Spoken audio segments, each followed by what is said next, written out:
Yo mga kapwa natin dyan. So welcome ulit sa video natin. Pag-usapan naman natin ngayon tungkol sa clutch lever play o yung clutch clearance o clutch lever travel na tawagin natin. O yung travel ng clutch from there to there. Yun na yun guys. So, sana maintindihan nyo mamaya. I-explain ko pa na mas malalim yan.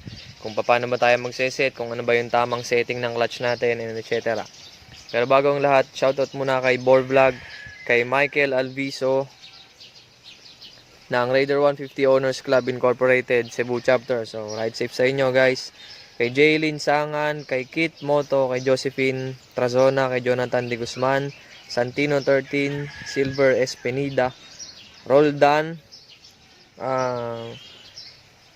Parohinoy kung hindi ako nagkakamali, kay John Marvin Darius from Cagayan de Oro, Mindanao. So, ride safe sa inyo dyan guys. Hindi ko akalain na nakakarating din pala ako sa Mindanao.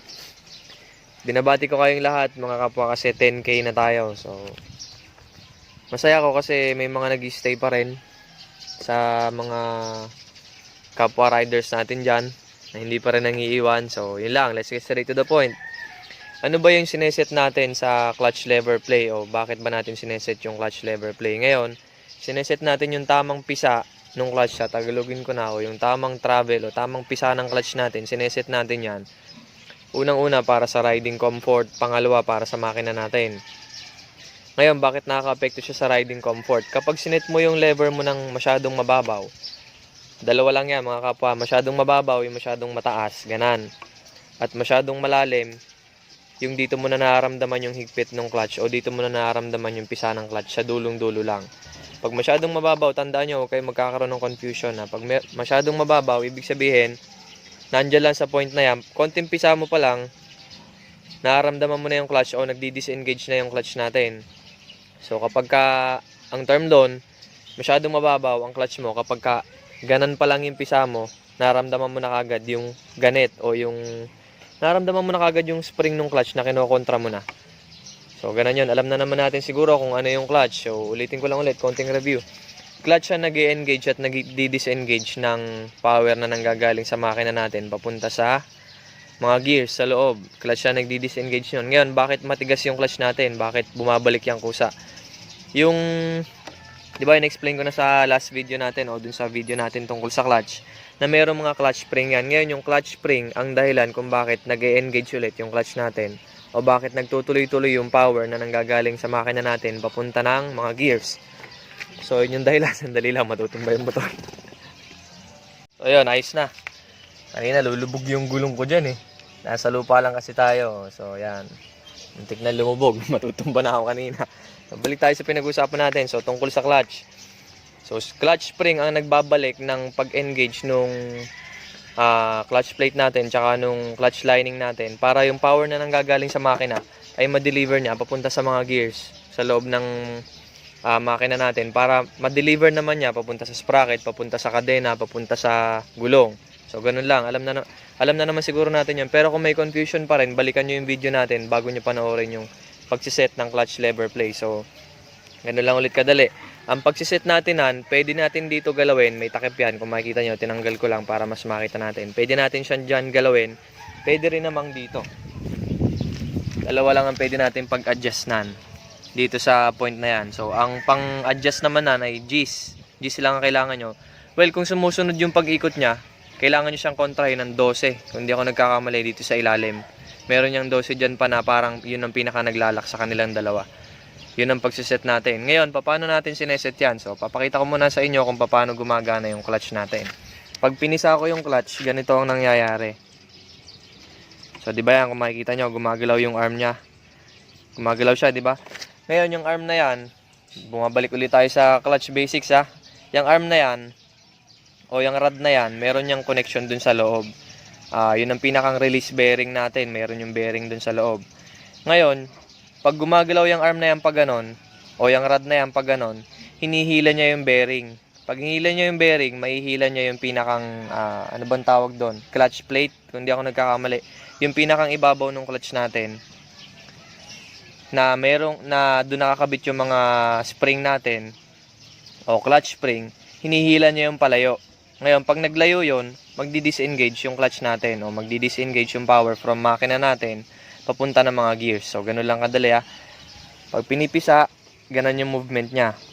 So, ano ba yung tamang setting natin ng ng clutch play o ng clutch lever travel? Basta kanya-kanyang term lang yan. Basta ang gawin na lang natin ngayon, yung tamang piga ng clutch. O, yun na lang para mas madaling intindihin, guys. O, so, ang tamang piga ng clutch, hindi natin siya iseset ng masyadong mababaw o masyadong malalim. Yung sakto lang dapat.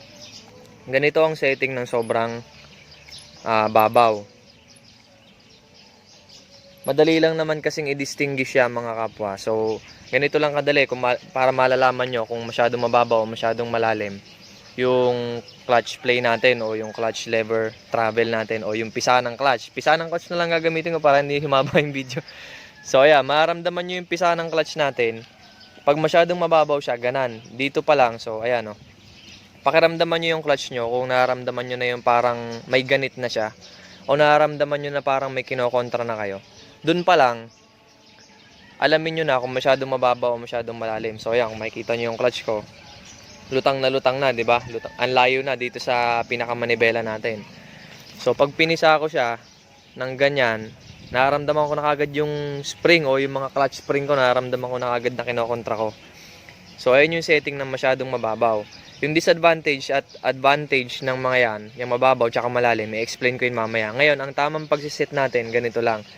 Una, ang unang step muna natin na gagawin, kung gusto nyo, quick adjustment lang. Halimbawa, masyado lang mababaw ng konti, masyado lang malalim ng konti. Huwag na muna kayo mag-adjust dyan sa baba. Kumbaga, naka-factory setting naman yan, tsaka okay naman yung play nan. Ang gagawin nyo lang, mahigpit yan sa una ha, mahigpit. Yan yung pinakang lock nan eh. Ngayon, luluwagan nyo yan, kahit kamay lang, o pag hindi ka na yung kamay, gamitan nyo ng plies. Basta alalay lang, kasi baka mapudpud yan. So, tingin ko kaya na naman ng kamay yan eh. Ito muna una yung pihitin, luwagan nyo muna. Then, kapag nakita nyo na masyadong, let's say, yung setting nyo ay masyadong mababaw, o yung nararamdaman nyo yung power ng makina kapag nandito lang sa dulo, dito lang siya sa dulo dumadamba, ganon. Ibig sabihin, masyadong mataas yung play nyo, o masyadong mababaw. Sorry. Tama nga, masyadong mababaw. Masyadong malalim pag nandito sa dulo. Medyo nakakalito lang. Pero tandaan nyo, masyadong mababaw pagka nandito lang sa pinakang ibabaw. Tapos masyadong malalim kapag nandito lang sa pinakadulo yung clutch play. Ngayon, pag gusto nyo namang iset na pababain na siya ng konti o masyado kayo nabababawan sa clutch nyo, nandito lang yung clutch ko, dito ko lang nararamdaman sa dulo. Ang gawin nyo lang, ganito, luwagan nyo to. Then, pihitin nyo siya clockwise. Ngayon, ang pagpihit ng clockwise, gamitin yung kanan na kamay nyo. Hawakan nyo yan, yung na yan, then clockwise. Hindi ko alam kung ilang turns ha, basta depende sa inyo. Tapos habang pinipihit nyo yan, test nyo din yung clutch lever nyo kung gumagalaw ba yung play, mas lumalalim ba, mas mababaw. Supposed to be, pag ginanan mo yan, pag pinihit mo siya clockwise, dapat bumabaw siya. O dapat, yung clutch play mo, dapat mas lumalim. And pihitin pa natin siya clockwise. So, napihit ko na siya clockwise. Ito na yung play natin ngayon compared sa kanina. So, dito na natin nararamdaman yung pagpisa ng clutch. O malalim na yung play mo ng clutch. Sobrang lalim na, no? Sobrang lalim. As in, dito ko lang talaga nararamdaman yung pagpisa ng clutch. Dito lang sa point na to. Wala dito. Ayan, no? Wala siya dyan. Nandito siya. Pag pinisa mo siya, konti na lang, di ba? So, ang gagawin natin, iseset naman natin siya, babawi naman ulit natin ng konti, palulutangan natin ng konti yung lever. Pihitin natin siya, kalahating turn lang. Counterclockwise naman. Pag counterclockwise naman, ibig sabihin, pinalulutang mo naman yung clutch lever natin para babawan yung clutch play o yung pisa ng clutch mo. So, ayan na, napansin na natin. Dito sa dulo, wala siyang, o hindi natin nararamdaman yung clutch. Kapag naman nandito na sa medyo gitna, sakto lang. So, yun yung saktong setting ng clutch natin. Dapat, hindi siya masyadong puro nandito lang. Hindi din siya masyadong puro nasa dulo lang. So, dapat nasa gitna lang yun. Ramdam natin yun. So, makikita naman natin sa play ng natin, ng ano man tawag natin dyan.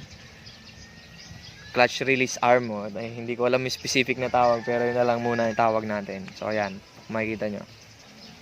So, ito na yung pinakang final natin. Ito na yung adjustment natin na gagawin. So, ganito lang kadali ang adjustment, mga pre. O, paano natin malalaman kung masyado ba mababaw o masyadong malalim yung play natin ng clutch o yung pisa natin ng clutch? Una muna, painitin muna natin yung makina natin para matesting natin o sumunod kayo sa gagawin ko na process para hindi kayo malito. So, napainit ko na ng konti yung makina ko, then bubuhayin natin. Tapos, isi-shift ko sa, nakakabulol ah. Isi-shift natin yung gear natin ng first gear. Then, wag muna natin i-release yung clutch lever natin. Then, tingnan natin kung gagalaw ba yung motor natin, kung aabante ba siya, or kung hindi. Kasi, ang mangyayari dyan, kapag masyadong malalim yung setting mo, pag kinambi mo ng primera, andar yan, tuloy-tuloy yan. O kaya, maramdaman mo na binabatak ng makina mo yung output o yung gulong. So, ganun yun. Kapag naman masyadong mababaw, tinapakan mo na yung cambio, nire-release mo na yung lever, hindi mo pa rin maramdaman yung pagganon ng makina o yung pag-abante ng makina. So, ganito lang. I-start ko na.